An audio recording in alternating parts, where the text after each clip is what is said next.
Fala Brasil, está no ar. Mais um Palavras ao Léo, a sua crônica diária de todas as noites comigo, Zé Leonardo, seu cronista de toda a semana. Pelo menos de segunda a sexta estou aqui, né? E talvez, meu amigo, minha amiga, essa seja a sua sina. Ou seja, me aguentar como cronista, porque cada um tem um cronista que merece. E a minha sina é justamente fazer essa coluna aqui, essa crônica, de segunda a sexta, para tentar entender, analisar o que acontece no país, no mundo, né, na nossa sociedade, enfim. Não só no campo da política, né, da economia, dos costumes, da cultura, das artes, enfim.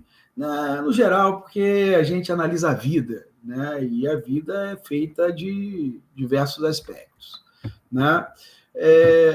Um dos aspectos, né, dessa vida, meus amigos e minhas amigas, né, é a gente acordar todo dia, né, escovar os dentes, tomar seu café. Bom, está certo que muitas famílias brasileiras não conseguem tomar seu café da manhã, mas, né, deveriam, né, tomar seu café e trabalhar. E a maioria de nós vai trabalhar com alguma condução, ou seja, condução coletiva, ou seja, automóvel particular, né? Para tudo isso precisa-se de um negócio chamado gasolina, né? E, obviamente, o preço da gasolina ela acaba impactando a vida de todos, de alguma forma ou de outra, né? Sobretudo de quem tem carro, né? Ou seja, uma determinada faixa da população. E por que eu falo isso, né, meus amigos e minhas amigas? Falo isso porque hoje a Petrobras anunciou, né, a sua nova política de preços, no sentido de tentar diminuir o preço dos combustíveis fósseis no país para tentar, com isto, diminuir um pouco a pressão inflacionária. Né? Nos últimos anos, no último ano, sobretudo, o combustível tem exercido, né, o preço do combustível tem exercido um enorme fator aí de pressão para o aumento da inflação. Né? O governo, acionista maior da empresa, interveio através de seu presidente, Jean Paul Prats, para equilibrar um pouco o preço dos combustíveis, já que o tal mercado é incapaz de garantir o lucro dos acionistas sem ter que assaltar o bolso do trabalhador. Pelo menos nesse momento de crise mundial, em que farinha pouca, meu pirão primeiro. Pelo menos assim pensam os acionistas, né? Bom, ao mesmo tempo, Lula sabe da importância de combater a inflação para a sustentação de seu governo, que ainda é frágil. É uma medida que visa a dita classe média baixa brasileira, sobretudo aquela que ganha entre 3 a 5 salários mínimos, né? Que comprou seu carrinho, assim, ou ainda está comprando seu carrinho a longas prestações, e que na última eleição apoiou aí o Bolsonaro, né, assim, de forma expressiva, né? Nessa faixa da população, o Bolsonaro teve 55% dos votos contra 45% do Lula, né? Que o Lula ganhou porque teve um desempenho assim fantástico entre os mais pobres, né? Cerca aí de 61% dos votos dessa faixa foram para ele. Mas ele sabe que não pode governar apenas com essa camada da população. Assim, o controle do preço dos combustíveis é essencial. Intervir na Petrobras, então, se tornou estratégico, mesmo que o discurso seja outro. Bolsonaro controlou os preços antes da eleição, né? Naquela medida de zerar aí os impostos federais sobre combustível e fazer aí aquela redução meio na marretada aí do ICMS, e com isso quase foi reeleito. né? O Lula já não tinha mais essa possibilidade. Não fosse a desastrosa condução do país durante a pandemia, a incapacidade de fazer a economia decolar depois dela, que nem foi culpa dele, né? Diga-se, e o arroxo que deu nos mais pobres, via inflação e hiperdireitos, o Bolsonaro teria sido eleito, muito em função desse controle que ele conseguiu fazer sobre os preços dos combustíveis, o que deu uma certa aliviada justamente no bolso dessa camada da população que acabou votando aí majoritariamente nele. Então, Lula sabe disso. Mas, ao mesmo tempo que ele tem que agradar essa faixa da população, ele não pode desagradar o mercado, né? Afinal de contas, é o mercado. Aí ele fica numa sinuca de bico e tem que fazer um esforço hercúleo para se equilibrar nessa equação. Ou dizer que a política de preços doravante se baseará no critério volatilidade versus estabilidade, conforme definido pelo Prats, né? É ou não é malabarismo retórico? Até porque não explica nada, né? O que é isso? E o que seria abrasileirar o preço dos combustíveis, como disse o próprio Lula hoje? O que é abrasileirar? Não sei. Né? Melhor seria admitir que houve intervenção. E digo eu, ainda bem que houve.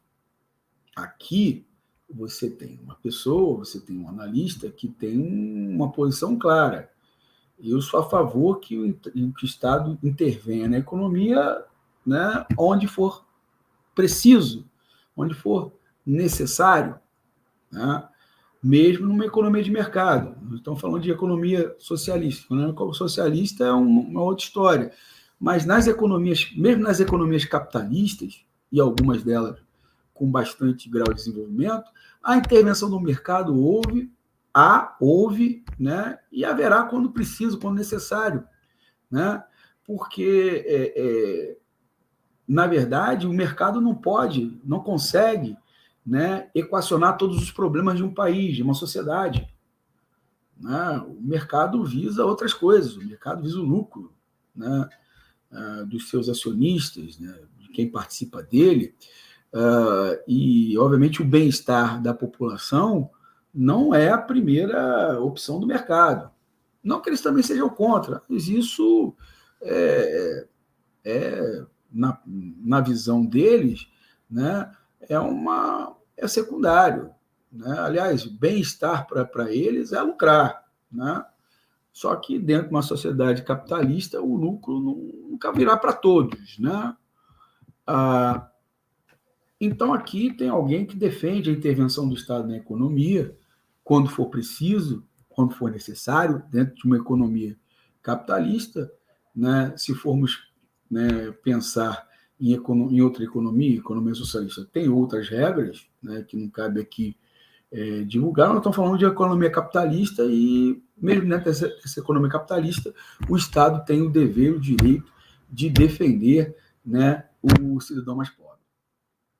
Né? E, obviamente, se ele tem um peso numa empresa como a Petrobras, que participa de um setor estratégico, né, mesmo que ela não seja uma estatal, porque ela não é uma estatal, né, ela é uma empresa de economia mista, onde o Estado, né, onde o governo é o acionista majoritário, então deve usar, sim, esse mecanismo para equilibrar um pouco as coisas. Né?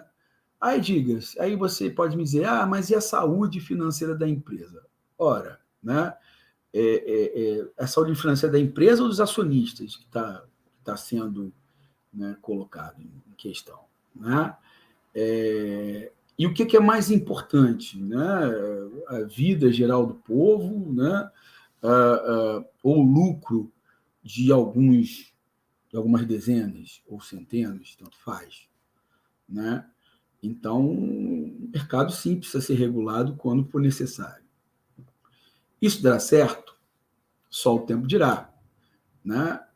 e dependerá de inúmeros fatores internos e externos, sobretudo externos, fatores aos quais Lula não controla. Isso também tem que ser posto. Infelizmente, o modelo que decidimos seguir, desde que optamos por instalar aqui a indústria automobilística, isso lá nos meados dos anos de 1950, foi um modelo onde ficamos dependentes do petróleo, assim como o mundo, né? Só que agora, nem indústria automobilística mais temos para justificar o apelo a esse tipo de combustível. De toda essa discussão, só lamento uma coisa. Ao invés de estarmos discutindo o preço da gasolina, deveríamos estar discutindo alternativas aos combustíveis fósseis, altamente poluentes e que, além disto, não nos beneficia economicamente, já que exportamos o óleo cru e importamos o produto final, né? A gasolina refinada.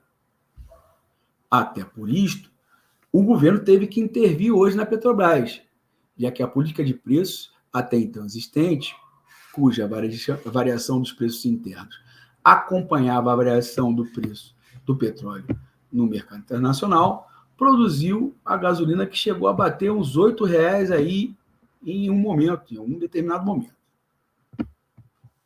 Obviamente, a mudança de uma determinada matriz energética só pode ser feita a longo prazo, mas tem que começar em algum momento. Porque o governo, que foi amplamente apoiado por setores do ambientalismo, não toma essa direção. Ou ao menos a inicia, né? Não que o Brasil deva parar de exportar petróleo, que ainda é uma riqueza, e enquanto o mundo não o abandonar de vez, também não dá para abdicar dele. Mas poderia gradativamente desenvolver um mercado interno voltado para outras matrizes energéticas, que não fosse o petróleo, né? Que agride o ambiente, que em si essas empresas de petróleo são empresas assim que desrespeitam leis trabalhistas e, além de tudo, são produtos que são usados aí na extração e no refino do petróleo, são altamente cancerígenos, como benzeno, né? Então, né, deveríamos ir substituindo isso gradativamente, não só isso, né, como o carvão e até mesmo o etanol, né, que além de que necessita de muita terra, recursos hídricos e mão de obra, até mesmo escrava, para o cultivo da cana. Então, nós estamos substituindo por outros tipos de energia, por outras fontes de energia, né? Outras fontes de energia estão disponíveis por aí e a longo prazo vão sair até mais barato para a gente. Mas a grana é inimiga da razão. E depois disso, meus amigos e minhas amigas, devolva esse abacaxi em vossas mãos para que você possa descascar, deglutir e digerir. E até amanhã, pessoal!